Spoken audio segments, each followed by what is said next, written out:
Hello नमस्कार दोस्तों। आधार operator supervisor exam की अगर आप तैयारी कर रहे हैं तो ये वीडियो आपके लिए है। और अगर आप आधार सेंटर खोलना चाहते हैं तो ही ये वीडियो आप देखें। तो जैसे पहले भी बता चुके हैं, जो Aadhaar operator supervisor exam question answer में टोटल 9 चैप्टर दिए गए हैं, जिसमें से टोटल क्वेश्चन 510 हैं। जिसमें से ये तीसरा चैप्टर है, इसमें टोटल क्वेश्चन 25 हैं, जिसमें से 5 क्वेश्चन पूछे जाते हैं। तो ज़्यादा समय नहीं लेते हैं, चलिए वीडियो शुरू करते हैं। पहला क्वेश्चन, रजिस्ट्रार और नामांकन एजेंसियां केवल देश द्वारा प्रदत्त या अधिकृत नामांकन अद्यतन सॉफ्टवेयर का उपयोग करेगी। तो इसका आंसर हो जाएगा बी नंबर, UIDAI। चलिए क्वेश्चन नंबर 2, डैश ऑपरेटर पर्यवेक्षक की ऑनबोर्डिंग प्रक्रिया को रजिस्ट्रार और नामांकन एजेंसियों के साथ समन्वयित करता है। तो इसका आंसर हो जाएगा सी नंबर, प्राधिकरण का मुख्य कार्यालय या प्राधिकरण का क्षेत्रीय कार्यालय। तो चलिए आगे बढ़ते हैं।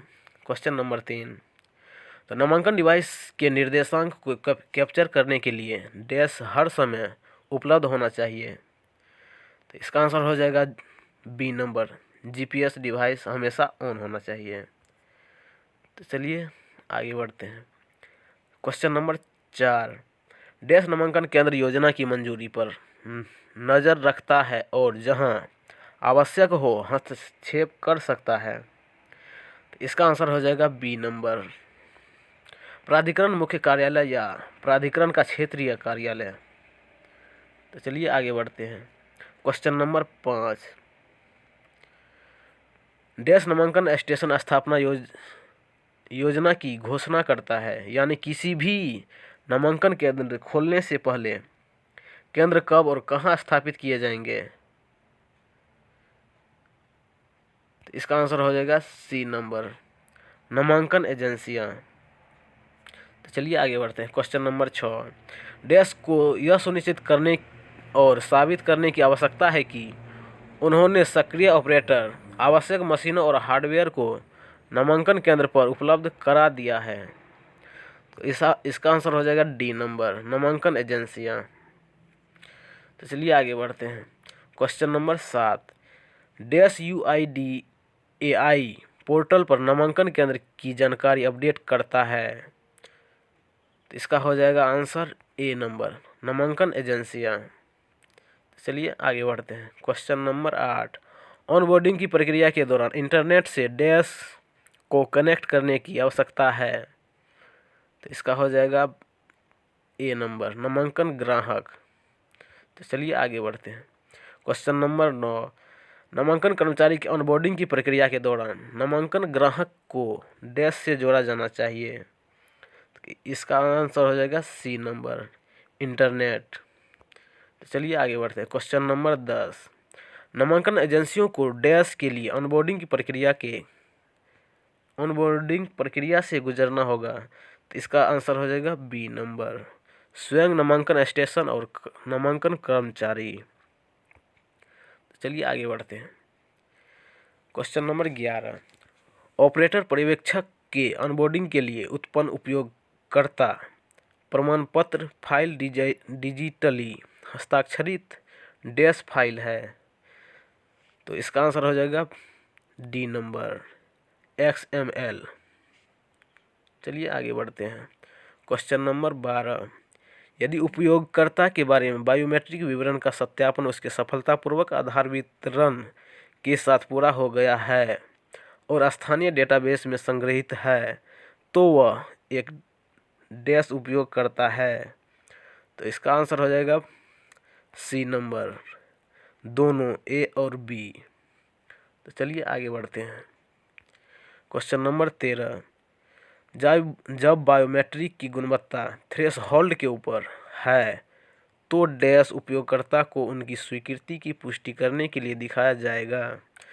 तो इसका आंसर हो जाएगा ए नंबर, संकेतक। तो चलिए आगे बढ़ते हैं। क्वेश्चन नंबर 14, ऑपरेटर पर्यवेक्षक के बायोमेट्रिक्स नामांकन क्लाइंट फॉर कैप्चर कर लेने के बाद प्रमाणीकरण अनुरोध डैश सर्वर को भेज दिया जाता है। तो इसका आंसर हो जाएगा सी नंबर, प्राधिकरण की। चलिए आगे बढ़ते हैं। क्वेश्चन नंबर 15, ऑपरेटर पर्यवेक्षक के बोर्डिंग पृथक्करण के दौरान डैश की आवश्यकता नहीं है। तो इसका आंसर हो जाएगा डी नंबर, बायोमेट्रिक्स पुष्टि। चलिए आगे बढ़ते हैं। क्वेश्चन नंबर 16, CIDR के साथ ऑपरेटर पर्यवेक्षक की बायोमेट्रिक की सफल सत्यापन के पश्चात ही उपयोगकर्ता डैश को आगे बढ़ने की अनुमति होगी। तो इसका आंसर हो जाएगा बी नंबर, ऑनबोर्डिंग। तो चलिए आगे बढ़ते हैं। क्वेश्चन नंबर 17, प्राधिकरण का मुख्यालय या प्राधिकरण क्षेत्रीय कार्यालय नामांकन स्टाफ की ऑनबोर्डिंग प्रक्रिया डैश के साथ समन्वय करते हैं। तो इसका आंसर हो जाएगा सी नंबर, रजिस्ट्रार और नामांकन एजेंसी। तो चलिए आगे बढ़ते हैं। क्वेश्चन नंबर 18, स्थानीय बायोमेट्रिक सत्यापन के दौरान डैश द्वारा उपलब्ध कराए गए बायोमेट्रिक नामांकन क्लाइंट में संग्रहित बायोमेट्रिक्स से सत्यापित किए जाते हैं। तो इसका आंसर हो जाएगा बी नंबर, ऑपरेटर पर्यवेक्षक। तो चलिए आगे बढ़ते हैं। क्वेश्चन नंबर 19, यदि उपयोगकर्ता के बायोमेट्रिक विवरण का सत्यापन सफलतापूर्वक पूरा नहीं हुआ और स्थानीय डेटाबेस में संग्रहित नहीं है तो ऐसी स्थिति में डैश के रूप में दिखाई देगा। तो इसका आंसर हो जाएगा सी नंबर, नामांकित नहीं। चलिए आगे बढ़ते हैं। क्वेश्चन नंबर 20, इसका नामांकन एजेंसी डैश पोर्टल पर नामांकन केंद्र की जानकारी अपडेट करेगी। नवीनतम URL को डैश द्वारा पुष्टि की जानी चाहिए। तो इसका आंसर हो जाएगा सी नंबर, क्यूमिक पोर्टल नोडल अधिकारी। तो चलिए आगे बढ़ते हैं। क्वेश्चन नंबर 21, डैश और डैश हेतु नामांकन क्लाइंट पर लॉगिन के लिए ऑनबोर्डिंग और स्थानीय बायोमेट्रिक्स सत्यापन अनिवार्य है। तो इसका आंसर हो जाएगा बी नंबर, ऑपरेटर पर्यवेक्षक। तो चलिए आगे बढ़ते हैं। क्वेश्चन नंबर 22, प्रमाणीकरण के दौरान ऑपरेटर पर्यवेक्षक बायोमेट्रिक की तुलना उनके द्वारा बताई गई बायोमेट्रिक्स से की जाती है जो कि उनके स्वयं के डैश समय पर होती है। इसका आंसर हो जाएगा बी नंबर, नामांकन। तो चलिए आगे बढ़ते हैं। क्वेश्चन नंबर 23, नामांकन ग्राहक जांच करता है कि ऑपरेटर पर्यवेक्षक डैश या डैश नहीं है और उनके ऑनबोर्डिंग से प्रतिबंधित करते हैं।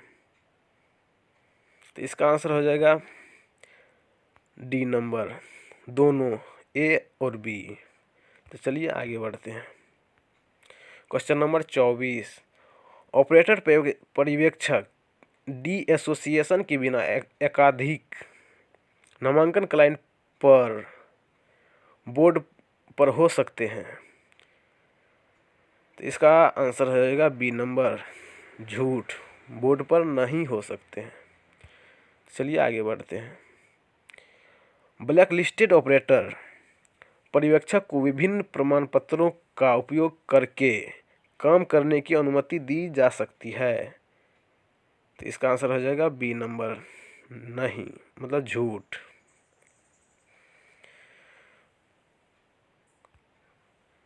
तो दोस्तों आज के लिए इतना ही। अगर आपको कोई सुझाव या अगर आपको अच्छा लगा या बुरा लगा, आप कमेंट सेक्शन में आप अपना राय या प्रतिक्रिया जरूर दें।